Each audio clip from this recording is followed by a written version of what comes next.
ரசூல் ஸல்லல்லாஹு அலைஹி வஸல்லம் ஆயிஷா ரலியல்லாஹுக்கும் கல்யாணம் ஆகும்போது என்ன வயசு? அந்த மாதிரி குழந்தை திருமணத்தை வந்து ரசூல் ஸல்லல்லாஹு அலைஹி வஸல்லம் ஆதரிச்சிருப்பாங்களா? அதை பற்றி கொஞ்சம் தெளிவாக. இப்போ நபிகள் நாயகம் ஸல்லல்லாஹு அலைஹி வஸல்லம் அவர்கள் ஆயிஷா நாகிய திருமணம் செய்யும் பொழுது ஆயிஷா நாகியுடைய வயசு என்ன? அவங்க சிறுமியாக இருந்தார்களேயானால் குழந்தை திருமணத்தை அப்போ இஸ்லாம் வந்து ஆதரிக்குதா? ரசூல்லா சின்ன பிள்ளைய கல்யாணம் பண்ணாங்கன்னா நம்மளும் பண்ணலாம் தானே அர்த்தம். அதை வந்து இஸ்லாம் ஆதரிக்குதா என்று கேட்குறாங்க. இது வந்து ரொம்ப நீண்ட நெடுங்காலமாக முஸ்லீம் அல்லாதவர்களிடமிருந்து வரக்கூடிய ஒரு கேள்வி தான். நபிகள் நாயகம் ஸல்லல்லாஹு அலைஹி வஸல்லம் அவர்கள் அவங்களுக்கு வந்த சட்டங்கள்லாம் எப்படி வந்தது என்று நீங்கள் முதல்ல புரிந்து கொள்ள வேண்டும். இஸ்லாமிய சட்டங்கள் அனைத்துமே ஒரு இரவில் ஒரு நாளில் அவங்களுக்கு கொடுக்கப்பட கிடையாது. 40 வயசில் நபியாகுறாங்க, அன்னைக்கே எல்லா சட்டமும் வந்துருச்சா? வரல. முதல் நாளைக்கு ஒரு சட்டம், அடுத்த நாளைக்கு இன்னொரு சட்டம், அதுக்கு அடுத்த நாளைக்கு இன்னொரு சட்டம், அடுத்த மாதம் ஒரு 4 சட்டம், அதுக்கு அடுத்த வருஷம் ஒரு 10 சட்டம். இப்படி தான் அவங்களுக்கு வந்து குர்ஆன் வசனங்களும் சட்டங்களும் கொடுக்கப்பட்டுச்சு. அது வரைக்கும் என்ன நடப்பாங்கன்னு கேட்டால் ஊரில் என்ன வழக்கமோ அதன்படி நடந்து கொள்வார்கள். சட்டங்கள் வர வர மாற்றி கொள்வாங்களே தவிர சட்டம் வருவதற்கு முன்னாடி அந்த ஊர் வழக்கம் எப்படியோ அதே மாதிரி அவங்க நடந்து கொள்வார்கள். இதுதான் நபிகள் நாயகம் ஸல்லல்லாஹு அலைஹி வஸல்லம் அவங்களுக்கு வந்து இந்த மார்க்கம் கிடைத்த முறை 23 வருஷத்தில் கிடைச்சது. 40 வயசில் நபியாக ஆகுறாங்க, 63 வயசில் அவங்க மௌத்தா போகிறாங்க. இந்த 23 வருஷ காலமும் ஒன் பை ஒன்னாக அவங்களுக்கு ஒவ்வொரு சட்டமாக அல்லாஹ்விடமிருந்து வரும். அந்த சட்டம் வர்றதுக்கு முன்னாடி ஊரில் என்ன இருக்குதோ அதை வந்து கண்டுக்கிற மாட்டாங்க. இப்போ உதாரணமாக எடுத்துக்கொண்டோமே ஆனால் நபிகள் நாயகம் ஸல்லல்லாஹு அலைஹி வஸல்லம் 40 வயசில் நபியாகுறாங்கல்ல, 40 வயசில் நபியான உடனே யாரும் கல் குடிக்கக்கூடாது, யாரும் சாராயம் குடிக்கக்கூடாதுன்னு சட்டம் வந்துச்சா? சட்டம் வரவே இல்லை. நபிகள் நாயகம் நபியாக இருக்கிறாங்க. நபிகள் நாயகத்தை ஏற்றுக்கிட்ட சஹாபாக்கள் வந்து குடிச்சு கொண்டே ரசூல்லாட்ட வந்து சேர்றாங்க. குடிகாரர்களாகவும் இருக்கிறாங்க, இருந்து கொண்டே ரசூல்லாட்ட வந்து சேரவும் செய்கிறாங்க. நீ எப்படி குடிச்சிட்டீங்க வர்றேன்னு கேட்கல. ஏன் குடிக்கக்கூடாதுன்னு சட்டம் வரலையே? அல்லாஹ் மட்டும் வணங்குங்க, யாரையும் வணங்காதீங்கிற ஒரு மேட்டரை முதல்ல சொல்கிறோம். அதை நம்பிக்கிட்டு சஹாபாக்கள் வர்றாங்க. சஹாபி ஆகுறதுக்கு முன்னாடி அவங்க குடிச்சுக்கிட்டு இருந்தாங்க. சஹாபி ஆன பிறகு என்ன செஞ்சாங்க? குடிக்கக்கூடியவர்களாகவே இருந்தார்கள். அது குற்றமா?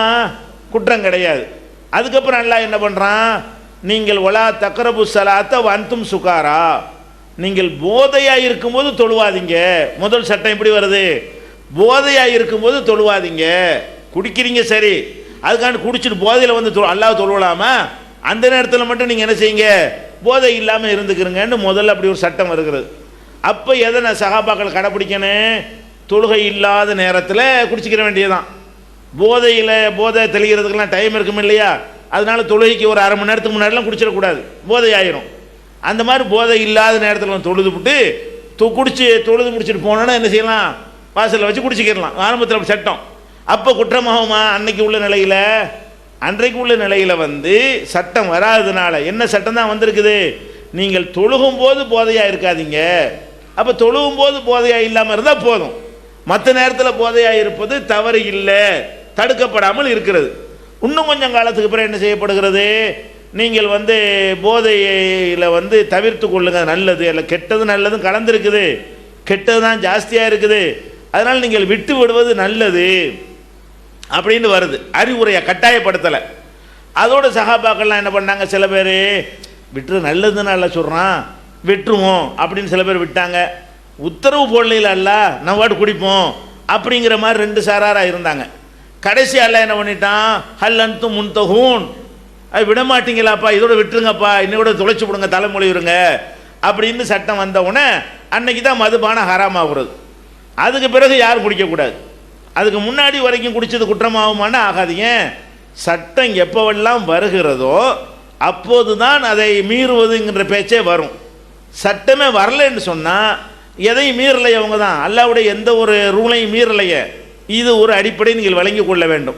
அப்போ நபிகள் நாயகம் ஸல்லல்லாஹு அலைஹி வஸல்லம் அவர்கள் எப்போ நபியாக ஆகுறாங்களோ அந்த காலத்தில் அரபுகள் வந்து சிறுமிகளை கல்யாணம் பண்ணி கொண்டு இருந்தார்கள்.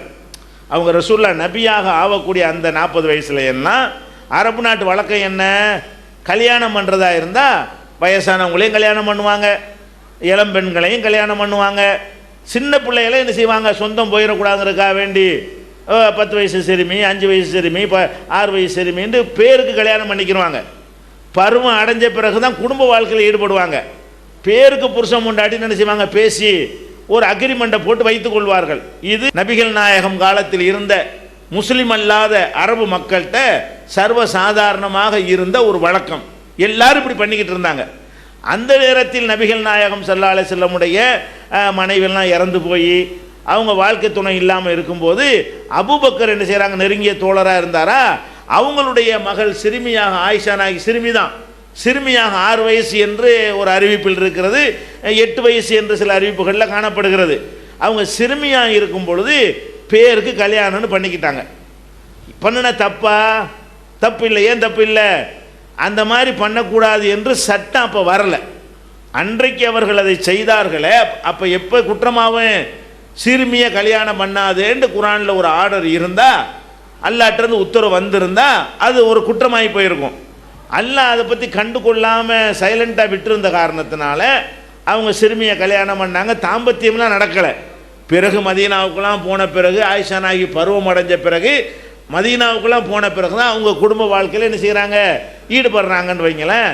இப்போ என்னென்னு கேட்டால், மதீனாவுக்குலாம் போன பிறகு அல்லாட்டிருந்து உத்தரவு வருகிறது, திருமணம் செய்கிறதா இருந்தால் அது பருவம் வயசு அடைந்திருக்க வேண்டும். திருமணம் என்பது ஒரு வாழ்க்கை ஒப்பந்தங்கிற வசனம் அப்போ தான் இறங்குறது. அகதன மின்கும் மீசாக்கன் கலீலா. திருமணம் என்ற பெயரில் பெண்கள் உங்களிடத்தில் கடுமையான ஒரு உடன்படிக்கை எடுக்கிறார்கள், அது விளையாட்டு கிடையாது என்று சொல்லப்படுகிறது.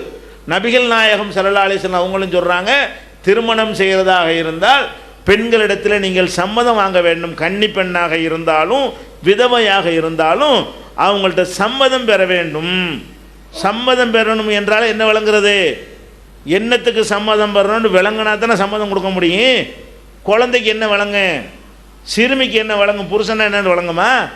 கல்யாணம் எதுக்கு பண்ணுறோன்ட்டு 5 வயசு பிள்ளைக்கு விளங்குமா? அவங்கெல்லாம் கல்யாணம் பண்ணக்கூடாது. பிற்காலத்தில் என்ன செஞ்சிருச்சுன்னா, இந்த சிறுமிகளை திருமணம் செய்வதை குரானும் தடுக்கிறது. நபிகள் நாயகம் ஸல்லல்லாஹு அலைஹி வஸல்லம் அவங்களும் என்ன செய்கிறாங்க, தடுத்துடுறாங்க. இந்த தடுத்ததுக்கு பிறகு செஞ்சாதான் குற்றமாகும். இப்போ நபிகள் நாயகம் தடை செய்வதற்கு முன்னாடி செஞ்சாங்களே, அது ஆதாரமாக வைத்துக்கொண்டு நானும் 5 வயசு பிள்ளைய கல்யாணம் பண்ணுவேன்னு பண்ணக்கூடாது. நானும் 10 வயசு பிள்ளைக்கு 20 வயசு பையனுக்கு 10 வயசு பொண்ணுக்கு நாங்கள் கல்யாணம் பண்ணி வச்சுக்கிட்டோம் அப்படின்னு இப்போ செய்யலாமான்னா செய்ய முடியாதுங்க. 10 வயசு சிறுமிக்கு என்ன தெரியும்? கல்யாணங்கிறது ஒப்பந்தம்னு சொன்னால் என்ன வாங்குகிறோம் என்ன விற்கிறோன்னு தெரிஞ்சால் தானே ஒப்பந்தம். இப்போ ஒரு பெண்ணிட்ட 10 வயசு பொம்பளை இப்போ எதுக்கு கல்யாணம் பண்ணுற தெரியலை. கல்யாணம் பண்ணுறது எதுக்காக வேண்டிய ஒரு ஆணும் பெண்ணையும் சேர்க்குறாங்க, ஏதாவது தெரியுமா? தெரியாது. அப்போ தெரியாத நேரத்தில் அவங்க அக்ரிமெண்ட்டில் எப்படி கையெழுத்து போடுவாங்க? போட முடியாது. அப்போ பின்னாடி நமக்கு தடுக்கப்பட்டுருச்சு.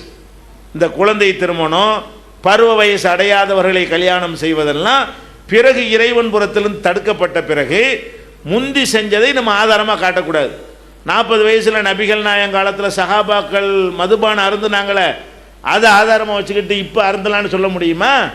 அவங்க அருந்தினார்கள்னா சட்டம் வர முந்தி அருந்தினார்கள், சட்டம் வந்த பிறகு அருந்தினார்களா? அப்படி தான் நம்ம பார்க்கணும். அதனால ரசூல் ஸல்லல்லாஹு அலைஹி வஸல்லம் அவர்கள் அன்றைக்கு சிறுமியை திருமணம் செய்தது உண்மை. அவர்கள் மட்டும் செய்யவில்லை, அந்த ஊரே செய்தது.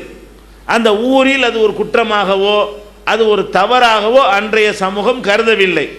அந்த மாதிரி விஷயங்களை எல்லாம் ஊர் போகிற போக்கில் நபிகள் நாயகம் போனார்கள். அல்லாவிடமிருந்து இனிமேல் இப்படி செய்யக்கூடாது என்று தடை வந்த பிறகு அவங்க அந்த சிறுமியை அவங்களும் திருமணம் செய்யவில்லை, அது மாதிரி செய்யக்கூடாது என்று தெள்ளத் தெளிவாக மக்களுக்கு அறிவுரையும் சொல்லிவிட்டார்கள். அதனால பருவ வயசு அடையாமல் நம்ம ஊரில் நம்ம சமூகத்தில் செய்கிறாங்க.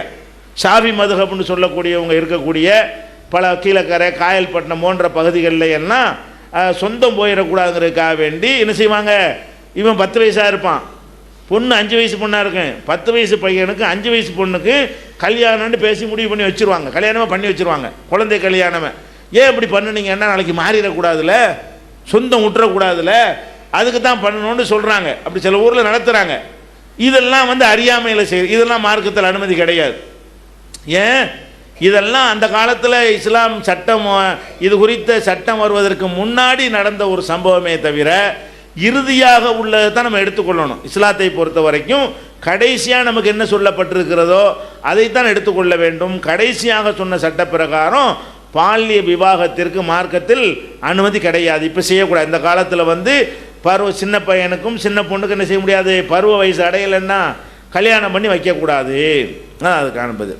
இஸ்லாமிய பெண்கள் முக்காடு போடணுங்கிறது நம்மளுடைய கடமை. இருந்தாலும் வீட்லையும் அந்த மாதிரி நம்ம முக்காடு போட்டுட்டு தான் இருக்கணுமா? அசான் சொல்லும் போது முக்காடு போடணுமா? குரான் வசனங்கள் கேட்கும் போது முக்காடு போடணுமா? இது கடமையா? அதுபோல கழிப்பிடங்களில் நாம் அல்லாஹ்வை வாய் மறந்து நினைவு கூர்ந்துடுறோம், அது குற்றமாகுமா? பெண்கள் அவங்க முகம் கைகளை தவிர மற்ற பகுதிகளை எல்லாம் மறைத்திருக்க வேண்டும் என்று ஒரு சட்டம் இருக்கிறது. இந்த சட்டம் பொதுவானதாக நம்ம புரிந்து வைத்திருக்கிறோம். அது பொதுவானது கிடையாது. இந்த சட்டமெல்லாம்